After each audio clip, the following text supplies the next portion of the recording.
পূর্ণগড় পৌরসভার ৩ নম্বর ওয়ার্ডের আমার পেছনে যে পার্টি অফিসটা দেখতে পাচ্ছেন, এই পার্টি অফিসটা এতদিন একটা মন্দিরের জায়গায় জবরদখল করে চালাচ্ছিলেন তৃণমূল নেতারা। সেই জবরদখল থেকে আজকে ছিনিয়ে নিলেন এবং এই কাজটাকে, এই পার্টি অফিসটাকে ভালো কোনো কাজে লাগাবেন এমনটাই মনে জানাচ্ছেন এখানকার বিজেপি কার্যকর্তারা। বিজেপি কার্যকর্তাদের দাবি, এই পার্টি অফিসকে দখল করে বেআইনিভাবে মদ, গাঁজা, মেয়ে ছেলেদের এখানে ব্যবসা চালাচ্ছিলেন তৃণমূল নেতারা। আজ থেকে সেটা বন্ধ এবং সেটা কোনো ভালো কাজে ব্যবহার করা হবে এমনটাই জানাচ্ছেন এখানকার বিজেপি কার্যকর্তারা।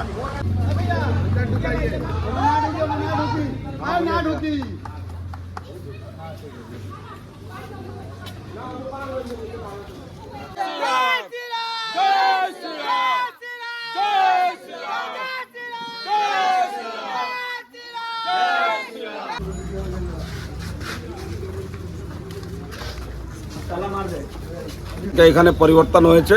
এই পরিবর্তনে সকালবেলাতে আমরা এই পার্টি অফিসটা, যেটা তৃণমূল বিগত 2016 থেকে দখল করে রেখেছিল এবং এটাকে মদ, মাংস, গাঁজার আড্ডা বানিয়ে রেখেছিল, আজকে আমরা এই পার্টি অফিসটা মুক্ত করলাম তৃণমূলের দখল থেকে। আর আমরা এখানে একটা শীতলা মন্দির আছে, আমরা এই মন্দির কমিটি, তৃণমূলের মমতা ব্যানার্জির ছবিটা দেখলাম আপনারা শুধু সাদা। এখন তো মন্দির আছে, মন্দিরে তো মমতা ব্যানার্জি লাগবে না, মন্দিরে তো মমতা ব্যানার্জি প্রয়োজন নেই। মমতা ব্যানার্জি এখন ভবানীপুরে প্রয়োজন নেই, ভবানীপুরে লোক ওনাকে ছুড়ে ফেলে দিয়েছে।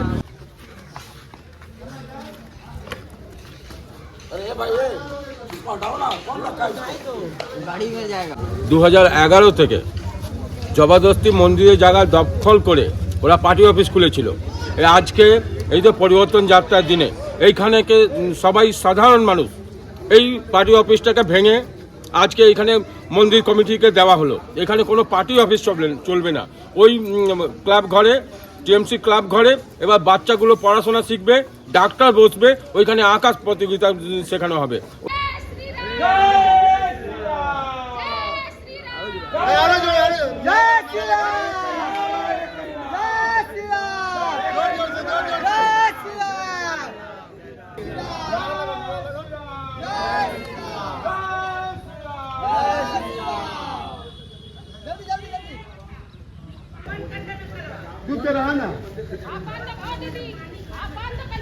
মদ ফদ সব নিয়ে মাংস খেয়ে মন্দিরটাকে মানে পুরো নষ্ট করে রেখে দিয়েছিল। মন্দিরে আসার মানে আমাদের একটা হয়ে গেছিল। আজকে আমরা পুরো ভাবে একটা মানে মনের দিক দিয়ে একটা আনন্দ পেয়েছি যে মন্দিরের জায়গাটাকে মন্দিরের, এই পার্টি অফিসটা কি মন্দিরের মধ্যে চালাচ্ছিল? হ্যাঁ, মন্দিরের জায়গা প্রাঙ্গণের ভেতরে জবরদস্তি করা হয়েছিল এটা। পূর্ণগড় থেকে অদীপের সঙ্গে প্রসেনজিৎ, হিন্দুস্তান টিভি।